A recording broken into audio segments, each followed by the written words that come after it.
Masyarakat Indonesia dikejutkan dengan adanya postingan yang menjual beberapa pulau yang berada di Kabupaten Kepulauan Anambas, Kepulauan Riau di situs jual beli online yang berstatus for sale.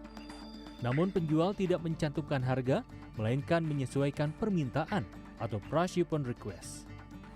Merespon hal tersebut, Ketua DPR Puan Maharani menegaskan, jual beli itu harus dievaluasi terkait pengelolaan dan penataan ulang administrasi pulau tersebut. Puan mengatakan pihaknya akan melakukan rapat bersama pemerintah agar dapat memitigasi semua pulau di Indonesia untuk mencegah adanya penyalahgunaan pulau-pulau yang ada di tanah air.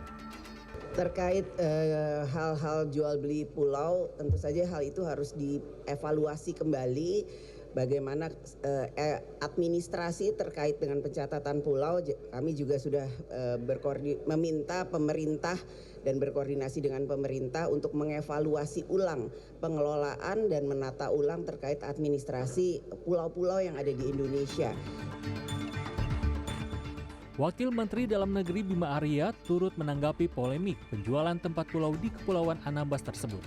Ia menegaskan tidak ada pulau yang bisa dimiliki oleh pribadi secara keseluruhan karena ada aturan perundangan yang berlaku.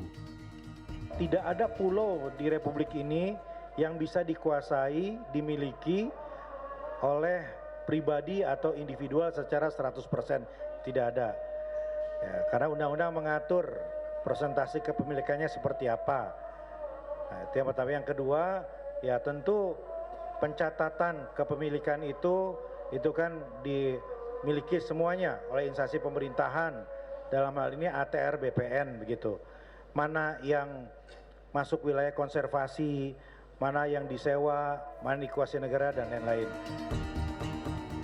Menurut Guru Besar Ilmu Hukum Agraria dan Pertanahan Universitas Kristen Indonesia, Arce Tehupeori, tidak ada regulasi yang memperbolehkan penjualan pulau kecil di Indonesia.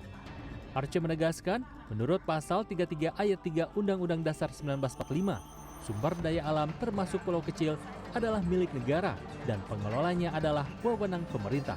Tanah itu dijual atau pulau itu dijual, itu adalah merupakan bagian dari sumber daya alam seperti yang tertera di pada pasal 33 ayat 3 Undang-Undang 1945. Pemaknaan dari hal tersebut tentu memberikan peluang kepada negara untuk mengatur peruntukan penggunaan tanah. Namun ketika itu dijualkan, maka menjadi pertanyaan, kenapa mesti dijual? Karena kita juga di negara ini banyak membutuhkan.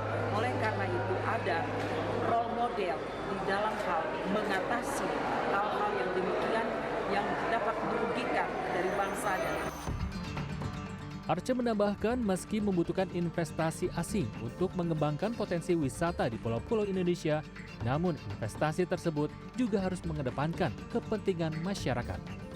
Tim Liputan CNN Indonesia.